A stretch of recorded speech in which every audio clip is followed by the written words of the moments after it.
নমস্কার, আপনারা শুনছেন প্রবীণ শিল্পীদের দ্বারা পরিচালিত অনুভব 2.0 পডকাস্ট। ভারত সরকারের সামাজিক ন্যায় ও অধিকার মন্ত্রকের অন্তর্গত national institute of social defence এবং মিডিয়া ফর কমিউনিটি ফাউন্ডেশন নতুন দিল্লির যৌথ উদ্যোগে নির্মিত পডকাস্ট অনুভব 2.0। অনুভবের এই অভিনব ভাবনা স্রষ্টা ডক্টর আর শ্রীধর এবং পূজা মুরাদা ও আশিস তিওয়ারি তার সাথে সমন্বয়কারী। অনুভব 2.0 এই পর্বটি আপনাদের জন্য নিবেদন করছেন Calcutta metropolitan institute of gerontology. আজকে আমাদের সাথে উপস্থিত আছেন আমাদের বিশেষ অতিথি অনুসুয়া মণ্ডল। তিনি মনোবিজ্ঞানের ছাত্রী, তাছাড়া তিনি সিএমআইজিরও ছাত্রী। তিনি সিএমআইজি থেকে 6 মাসের জেরিয়াট্রিক অ্যানিমেটরে কোর্স করেছেন। এছাড়াও তিনি ফিজিওথেরাপিতে ডিপ্লোমা করেছেন 2 বছরের।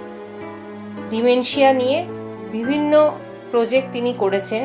তাছাড়া সিএমআইজিতে যেসব ট্রেনিং হয়েছে ডিমেনশিয়া নিয়ে, প্রত্যেকটা ট্রেনিংয়ে তিনি পার্টিসিপেট করেছেন। তিনি আজকে তার 16 বছরে অ্যাজ আ জেরিয়াট্রিক ওয়ার্কার হিসেবে তার এক্সপিরিয়েন্স আমাদের সাথে আজকে তিনি শেয়ার করবেন। আমি আমাদের বক্তাকে অনুরোধ করব তার এক্সপিরিয়েন্স আমাদের শ্রোতাদের বলার জন্য। বরিষ্ঠ নাগরিক আমরা সবাই আছি তোমাদের সাথে, বরিষ্ঠ নাগরিক আমরা সবাই আছি তোমাদের সাথে। নতুন সূর্যোদয় হবে, আনন্দে জীবন কাটাবে, বরিষ্ঠ নাগরিক আমরা সবাই আছি তোমাদের সাথে। নমস্কার, আমি অনুসুয়া মণ্ডল, সিএমআইজির প্রাক্তন ছাত্রী।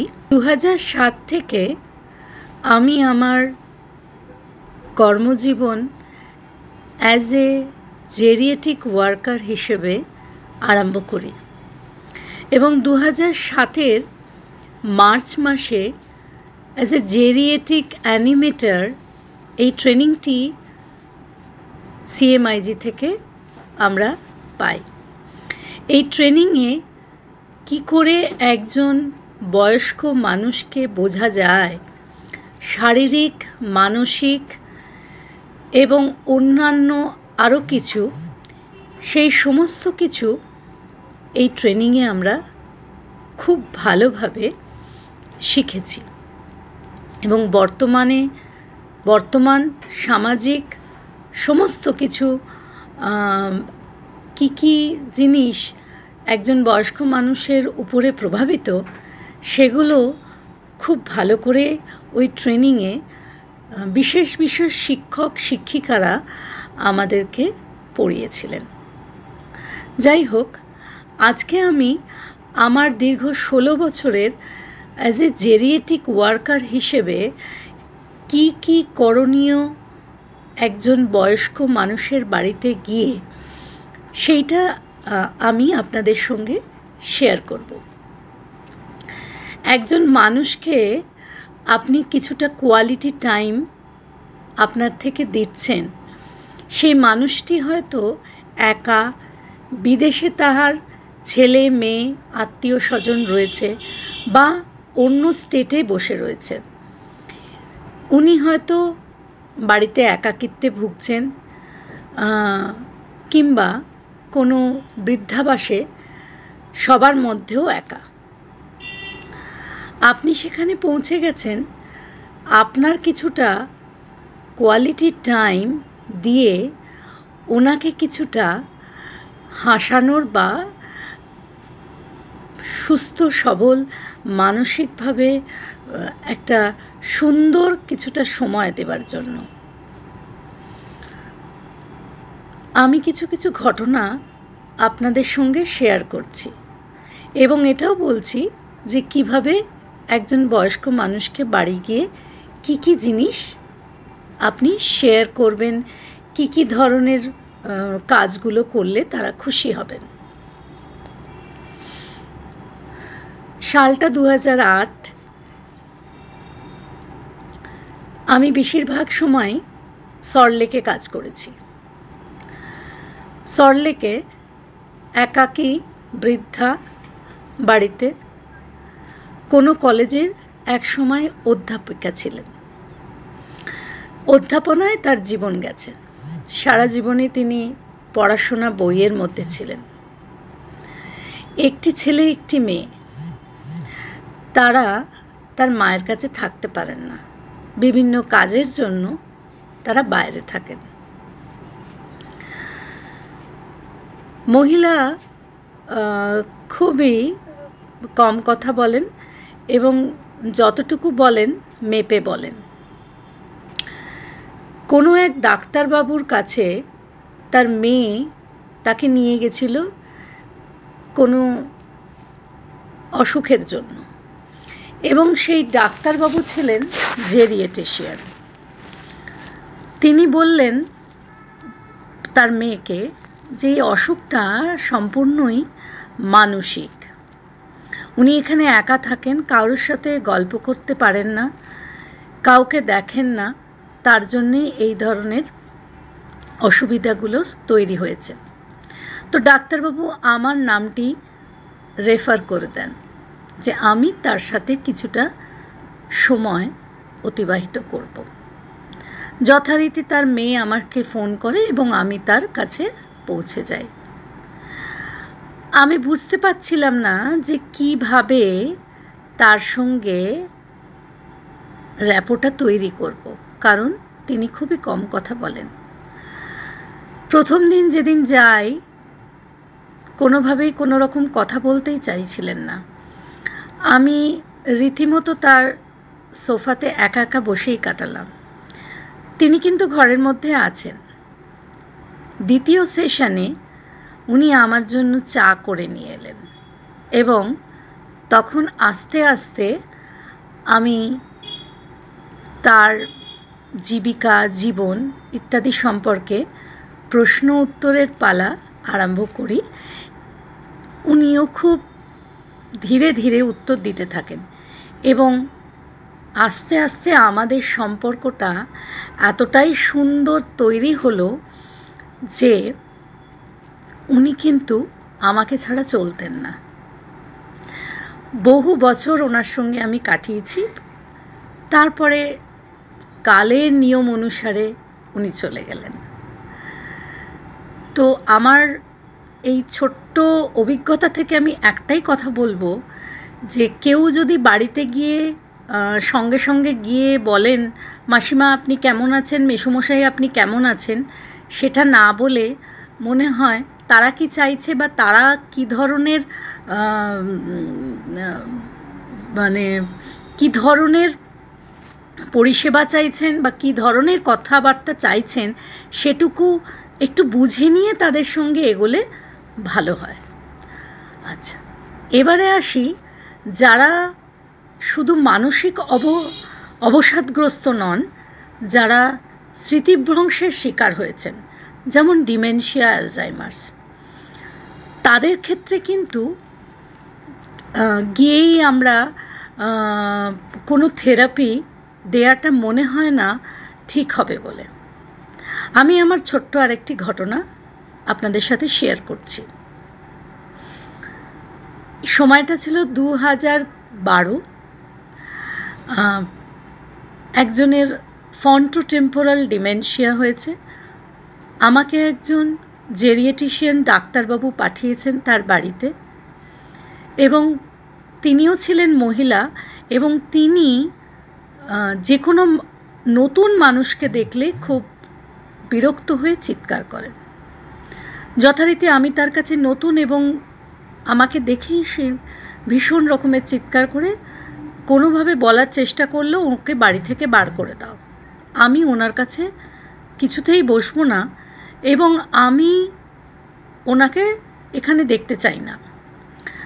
তো তার বাড়িতে অবশ্য তার স্বামী ছিলেন এবং তার ছেলের ওয়াইফও ছিল। তারা দুজনে বহু বোঝানোর চেষ্টা করলো, কিন্তু বুঝলেন না। প্রথম দিনটা আমি এভাবেই বাড়ি ওনার থেকে চলে আসি, কোনো সেশন হয়নি।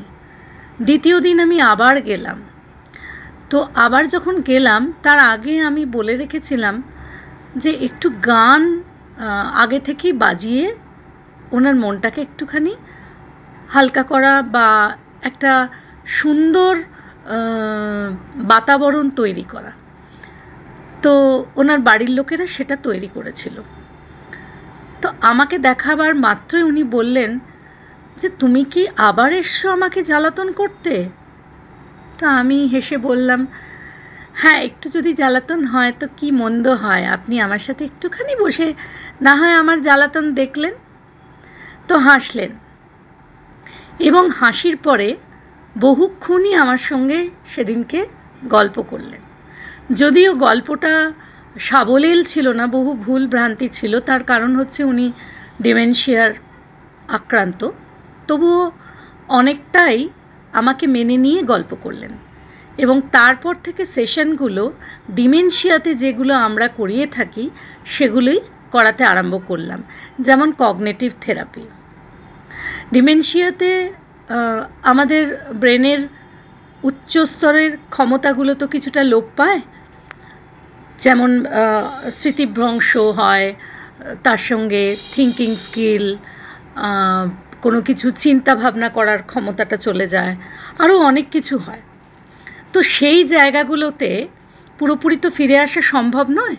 তো আমরা কিছু জিনিস থেরাপি করাই, যেমন গান করাই, কিছুটা রিডিং পড়াই, কিছু লেখালেখি করাই, মেমোরিটাকে ঠিক করে বাড়াবার জন্য কিছু পাজেল, কিছু ম্যাথস, এই সমস্ত জিনিসগুলো করাই। তো ওনাকেও সেভাবে করাতে করাতে উনি বেশ এই ব্যাপারটাতে ইন্টারেস্ট তৈরি করে ফেলেছিলেন। এবং একটা সময় হলো যে উনি আমার জন্য ভীষণভাবে অপেক্ষা করতে থাকলো। তো এভাবে চলছিল এবং বয়সের ভারে একদিন উনিও চলে গেলেন। আরেক ধরনের রুগীদের কথা, মানে রুগী বলবো না, বয়স্ক মানুষদের কথা আমি বলবো, যারা মানসিক বিকারগ্রস্ত বা যারা একাকিত্বের শিকার বা ডিমেনশিয়া নয়, যারা পরিবারের মধ্যে থেকেও অনেকটাই নিজেকে অসুস্থ বলে মনে করেন। তো এ ধরনের অসুখ তো আমাদের বয়স্ক এবং বয়স্ক লোকেদের হয় এবং নানান রকমের আমাদের বয়সও যারা আছেন তাদের মধ্যেও হয়। তো সেই সমস্ত পেশেন্টকেও ডাক্তারবাবুরা দেখে আমাদের হাতে যখন পাঠান, তখন আমরা শুধুমাত্র কগনিটিভ থেরাপি বা কথাবার্তা বলে আমরা সেটাকে ঠিক করতে পারি না। তখন আমরা কিছুটা গান, কিছুটা নাচ, আর কিছুটা গল্প করা, কিছুটা গল্পের বই পড়ে শোনানো ইত্যাদি বিভিন্ন কিছুর মাধ্যমে তাকে একটা সুন্দর মুহূর্ত আমরা দিই। এবং সেই সুন্দর মুহূর্তগুলো নিয়ে তিনি কিন্তু দেখা গেছেন, তিনি বা তারা বা যারা এরকম ধরনের অসুবিধার মধ্যে আছেন, তারা কিন্তু অনেকটাই ভালো আছেন। আসলে বয়স্ক মানুষগুলো একদিন তো আমাদের সঙ্গে হাতে হাত মিলিয়ে আমাদেরকে বড় করেছেন। আমাদেরও কিছু দায়িত্ব কর্তব্য থাকে ওনাদেরকে শুধু সেবা নয়, সহমর্মিতা হিসেবে একজন মানুষের সঙ্গে এগিয়ে নিয়ে যাওয়া। এবং তাকে আমরা যে সময়টা, আমাদের কোয়ালিটি টাইমটা তাকে দিচ্ছি, এবং তার সেই কোয়ালিটি টাইমটা সে কিন্তু নেওয়ার সাথে সাথে আমাদেরকেও একটা কোয়ালিটি টাইম দিচ্ছে। এই সমস্ত প্রশিক্ষণ, সমস্ত কিছুই আমি সিএমআইজি থেকে পেয়েছি। এবং যার কথা না বললেই নয়, ডক্টর ইন্দ্রাণী চক্রবর্তী আমাদেরকে এই ধরনের এক বিশেষ প্রশিক্ষণ দিয়ে আমাদের একজন এমন একটা কাজের ব্যবস্থা উনি করে দিয়েছেন, যেটা শুনলেই সমাজে অনেকেই আমাদেরকে বাহ বলেন। এবং এই কমিউনিটি বেস সার্ভিসটা আমরা করতে পেরে নিজেকে সত্যিই ধন্য বলে মনে করি। অনেকেই তো আছেন অফিস জব করেন, অনেকেই আছেন হোটেলে জব করেন, অনেক রকমের জব আছে। কিন্তু আজকে সামাজিক চিত্র যদি আমরা দেখি যে বয়স্ক মানুষের সংখ্যা অনেক বেড়ে গেছে এবং আমাদের জন্ম এবং মৃত্যুর হার দুটোই কমেছে, তার জন্যে সমাজে বয়স্ক মানুষের সংখ্যা বেড়েছে। তাই তাদের বাঁচার জায়গাটাও মৃত্যু কমে যাওয়ার জন্য তারা অনেক বেশি বাঁচছেন। তো উচিত তাদের পাশে দাঁড়ানো এবং কোয়ালিটি টাইম দেওয়া। এবং এই ধরনের প্রশিক্ষণ পেয়ে যে আমরা এভাবে বয়স্ক মানুষদের সঙ্গে হাতে হাত মিলিয়ে চলতে পারছি, এটার জন্য নিজেকে অনেক ধন্য বলে মনে হয়। নমস্কার, ভালো থাকবেন, সবাই সুস্থ থাকবেন, এই বক্তব্য রেখে আমি অনসূয়া শেষ করলাম। আবার স্বাগত জানাই অনুভব 2.0-তে। প্রথমেই আমাদের বক্তাকে অসংখ্য ধন্যবাদ জানাই তার এক্সপিরিয়েন্স আমাদের শ্রোতাদের সাথে শেয়ার করার জন্য। এই পর্বটি রেকর্ড ও সংরক্ষণ করা হয়েছে CMIG স্টুডিওতে। এই প্রতিষ্ঠানটি প্রবীণ নাগরিকদের সেবার উদ্দেশ্যে গত 3 দশক ধরে কাজ করে আসছে। আমি আন্তরিকভাবে ধন্যবাদ জানাই CMIG কর্ণধার ডক্টর ইন্দ্রাণী চক্রবর্তী এবং আমার সহকর্মী ঈপ্সিত চক্রবর্তী ও পারমিতা দাসকে। আমি তানিয়া দত্ত, আজকের পর্বের সঞ্চালক। অসংখ্য ধন্যবাদ জানাই শ্রোতাদের শেষ অবধি আমাদের সাথে থাকার জন্য। আশা করি আপনারা এই অনুষ্ঠানটি উপভোগ করেছেন। ভালো থাকবেন এবং পরবর্তী পর্বের জন্য অপেক্ষা করুন।